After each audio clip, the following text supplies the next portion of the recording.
In this video, I'm going to walk you through how to install one of these custom plastic trigger extensions. Here's what comes in the kit. There are 4 plastic trigger extensions and 4 tiny screws. What you will need is hot glue, a small screwdriver, a drill with a tiny drill bit, and something to rough up the controller. A steak knife will work. I usually use a Dremel tool. You start by scratching the surface of the trigger. The deeper and rougher you can make it, the better. I usually use a Dremel tool, but a steak knife will work. This helps the hot glue stick to the trigger.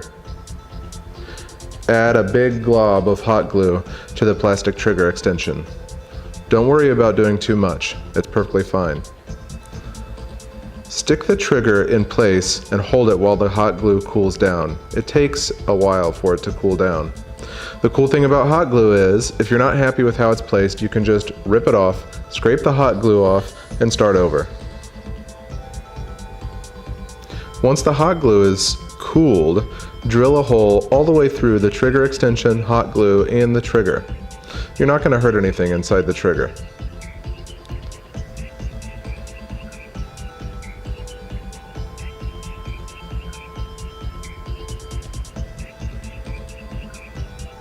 Place the included screw into the hole and snug it into place.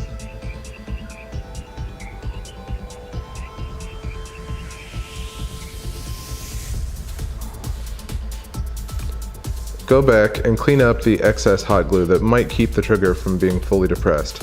I use an X-Acto knife, but you could use a steak knife or whatever you have on hand. Just scrape that extra hot glue off.